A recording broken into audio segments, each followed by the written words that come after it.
Hello everyone, welcome to English Shorthand classes. Exercise 16. Get ready for the dictation. Start. We believe that the private sector, both in agriculture and industry, will provide the needed thrust to economic growth. However, government will have to continue to play a crucial role in strengthening the social and physical infrastructure. This cannot happen unless the fiscal health of the government at the center and in the states improves considerably and gains strength. The realization of the social and economic objectives of the ninth plan depends critically on our being able to finance public investment in crucial areas of social and physical infrastructure. We will fail in our duty if we do not improve the central and state finances. The center has started taking certain firm measures to fulfill our responsibility. I urge the state governments to put their finances in order. Dear Chief Ministers, recent trends in this regard are alarming.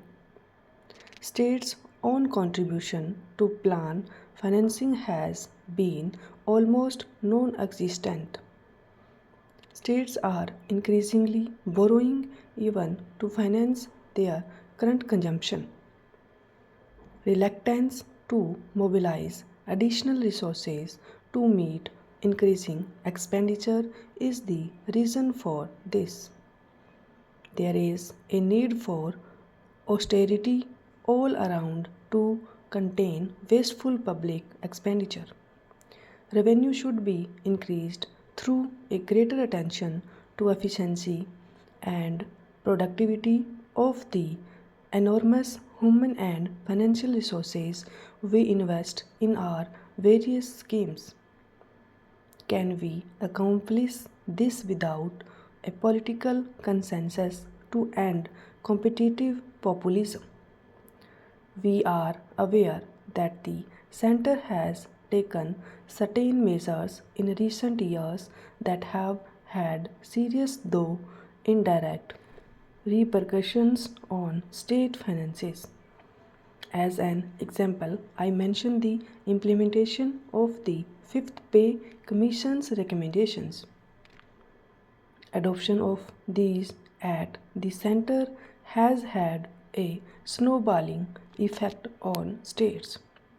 I can assure you this we will be more considerate of states' interests in such matters in future.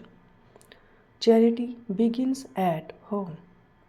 I would say the same about cutting the central government's expenditure. I urge all central ministries to enforce expenditure management rigorously. Why should we not have more essential expenditure in the social sector? Today, there is both a need and scope to raise resources through levying reasonable electricity tariffs and irrigation charges. Untargeted and unintended subsidies often lead to distortions in resource allocation besides failing to benefit the really poor. Reforms in the power sector, which we have been overdue, must be quickly implemented by states. That will lead to better financial annotations of the power sector, which under serves financial freedom for the time being.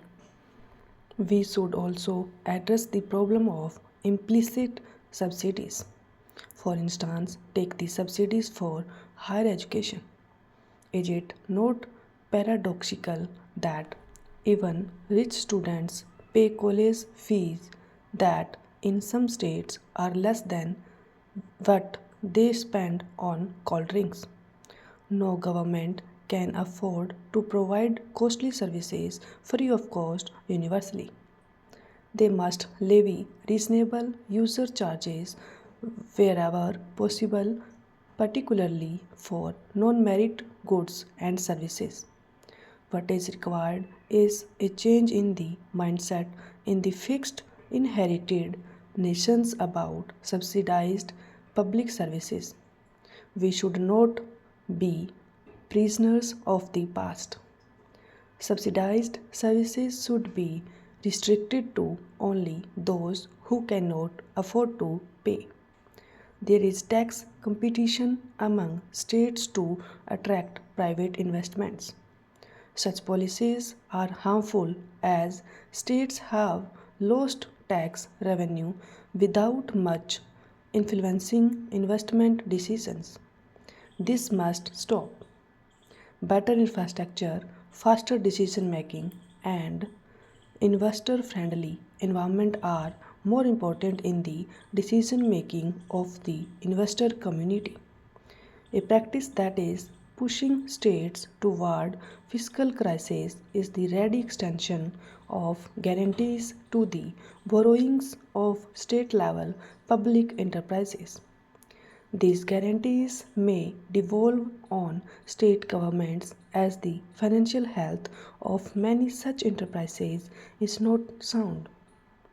This practice will hurt states' credibility and adversely influence their credit ratings. Regional disparities are of concern both across and within states. Even some of the faster growing states have pockets that have lagged behind. We should exchange notes on lessons of such unbalanced development.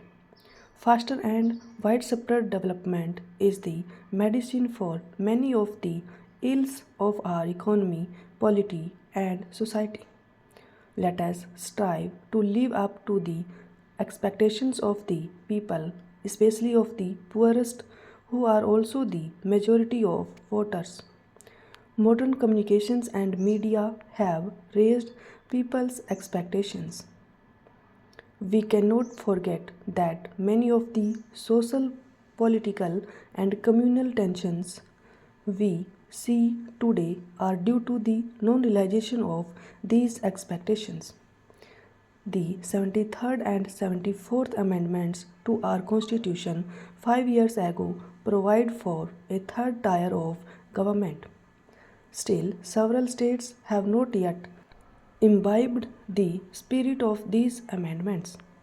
There is an urgent need for genuine devolution of political, administrative, and financial powers to the Panchayati Raj institutions.